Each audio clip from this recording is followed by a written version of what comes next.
Imagine a website that knew what you wanted, maybe even before you typed a thing. Right. Or picture your online shopping cart just filling up automatically with stuff you need. Exactly. It sounds a bit like science fiction, doesn't it? It really does. But today, we're doing a deep dive into something called hyper-personalization. Well, it seems like it's fast becoming a reality, and it's really changing our digital world. That's a great way to put it. We're definitely stepping into the next frontier of the web here. So it's not just about design that fits your phone screen anymore. No, not at all. This goes beyond just responsive design. Think of it more like responsive thinking. Responsive thinking, okay. Yeah, where the digital interfaces, the websites, the apps, they genuinely start to anticipate what you need. They learn from you, Mm. and they evolve as you interact, creating an experience that feels, well, truly intuitive, hopefully. So websites that can essentially, I guess, read minds. Is that where we're getting at? In a manner of speaking, yes. Yeah. That's the direction. Okay, so our mission for this deep dive then is to unpack how these emerging technologies are actually making this possible, how it's, fundamentally reshaping how we interact online. Absolutely. And at its heart, you're seeing this massive shift. A shift from what to what? Well, from personalization that's mostly reactive, Hmm. the classic, you might also like suggestions you see everywhere, Right, okay. to something that's truly proactive. Proactive, Like being presented with, here's exactly what you need next, even before you thought to look for it. Wow, okay. And AI is behind this. Advanced AI, yes. It's acting as this sophisticated architect underneath it all, almost silent. It's fascinating how quickly this seems to be developing. It really is. We're Right. kind of at the dawn of what people are calling predictive personalization. And that's driven by these anticipatory interfaces. Exactly. That's the term. Mm. These systems are specifically designed to, well, basically eliminate the friction of searching. Get rid of the need to type things in, almost. Yeah. Or at least reduce it significantly. Yeah. They're not just guessing wildly. They're making inferences about what you're looking for, sometimes before you've even fully formed the thought. It's like the website is trying to finish our digital sentences for us. Ah, that's a good analogy. Yeah. Which, okay, brings up the obvious question, how? How do these systems get so good at it? It seems almost magical sometimes. Well, it comes down to some pretty sophisticated machine learning algorithms. Okay. And maybe more specifically, these aren't just simple rule-based things anymore. Mhm. Often you're looking at complex, deep learning models. Deep learning. Yeah. And these analyze sequences of your behavior, not just single isolated actions, like what you did before, what you're doing now. So the order matters, the context. Exactly. That allows them to detect really subtle patterns, Right. patterns that might indicate what you're likely to do or need next, future intent. And you mentioned earlier some big names are already doing this. Oh, for sure. Though maybe still in, let's call them primitive forms compared to what's coming. Think Netflix, Spotify, Amazon. They're definitely deploying early versions of these mind-reading systems already. Yeah, I know what you mean. I've definitely had that Spotify moment, where it plays a track I've never heard and boom, it's instantly a favorite. It feels almost uncanny how they figured that out. It can feel like that. But how? How do they gather all this information about us to make those calls? Yeah, it really boils down to your digital footprint, everything you do online. Everything. Pretty much. Every interaction leaves behind what you could call behavioral breadcrumbs. Behavioral breadcrumbs. I like that. And it's not just the sheer amount of data that's new, it's the granularity of it and how it's layered with context. So every click, every scroll, even how long I pause on something. Yep. Clicks, scrolls, pauses, and definitely every purchase you make.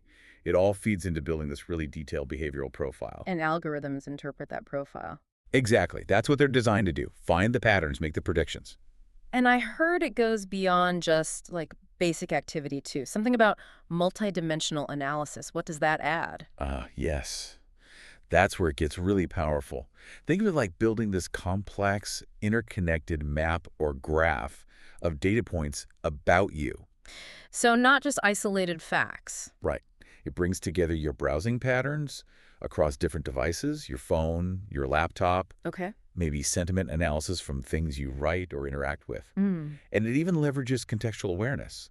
Things like, where are you right now? What time is it? Wow. All of these different dimensions are weighed up and processed together at the same time. Which gives a much richer picture than just, say, my purchase history alone. Precisely. It builds a truly predictive model, not just siloed bits of data. Yeah. This comprehensive, integrated profile is really what fuels the future of these predictive systems. Okay, gathering that much data, it's clearly powerful, incredibly precise, Yeah. potentially. But it also, brings up some interesting questions about where convenience might cross a line into something a bit less comfortable. Absolutely. That's what some people call the uncanny valley of personalization. The uncanny valley, right. There's definitely a spectrum of how this feels, isn't there? There absolutely is. Hmm. On one end, it feels incredibly helpful.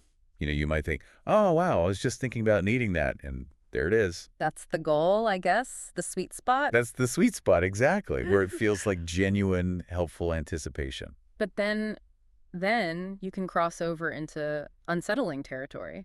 Hmm. Like, I can imagine thinking, hang on, how did they know I was planning a vacation? That feels a bit weird. It can, yes. Or even more invasively, you hear stories, people being shown ads for, say, pregnancy products before they've even told their closest family. Oof. Yeah, that's crossing a line for sure. That's where trust could just completely evaporate. And that breakdown of trust is a huge concern for brands, obviously. It's a pretty critical statistic out there. Oh, yeah. Something like 78% of consumers say they'll actually abandon a brand if the personalization feels intrusive or just plain creepy. 78%. That's massive. It is. It shows the risk. So the challenge for companies is finding that balance. They have to constantly test, refine their algorithms, maybe use A/B testing, get user feedback. To stay in that helpful zone. Exactly. To identify where that creepy line is Yeah. and make sure they stay well away from it.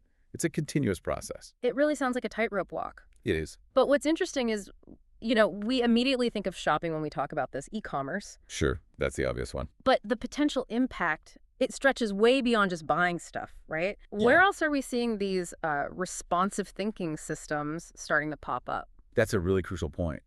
It's easy to fixate on retail, but the potential is much broader. Take education, for instance. Okay. How would that work? Well, imagine learning platforms that could detect when a student is getting confused.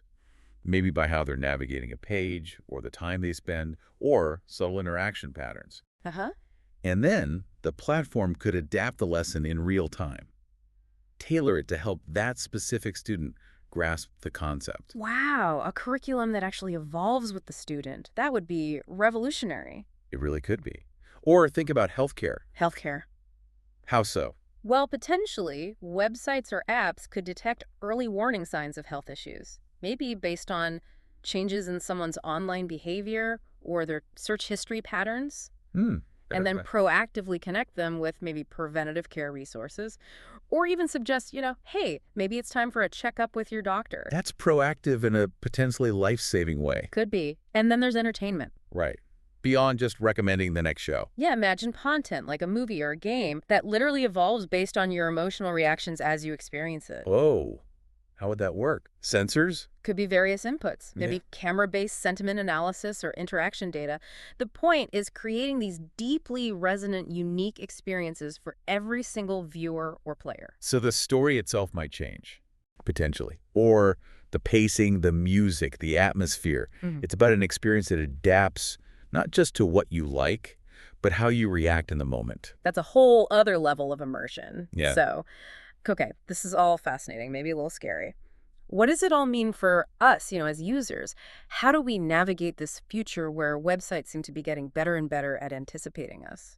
Yeah, that naturally leads to the big questions around user control and ethical AI. Right. The path forward, if this is going to work well and be accepted, really has to involve transparent choice. Meaning users absolutely must have and maintain real robust control over their own data and how it's used for personalization. The settings need to be clear, accessible. No hiding it in fine print. Exactly. And we need clear ethical guardrails built in from the start. Yeah. AI systems have to be designed with privacy and user well-being as fundamental principles, not afterthoughts. And it feels like there's a responsibility on us too, doesn't it, as users? Definitely. Digital literacy becomes more important than ever. Understanding how this stuff works. Yes. Understanding at least basically how our data creates the online experiences we have.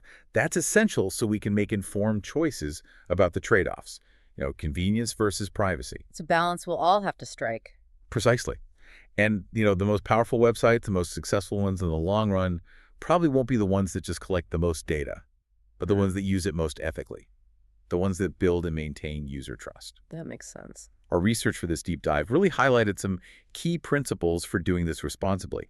Things like leveraging advanced machine learning, yes, but always aligning those strategies with business goals in a way that still drives engagement effectively, ethically. And crucially, focusing on robust data protection Yeah, and transparency. absolutely.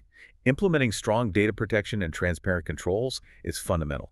It's all about building that trust, keeping users comfortable. It's finding that sweet spot we talked about, Right. Between personalization that's really effective, really helpful. and an experience that's user-centric, respectful, and definitely not invasive. That sounds like the ideal we should be aiming for. Indeed, it's a balance that's really going to define this next generation of the web. So just to wrap up our deep dive today, we've really explored how this hyper-personalization is shifting the web, moving beyond those simple reactive suggestions towards systems that are genuinely proactive, almost feeling like they can, well, read minds.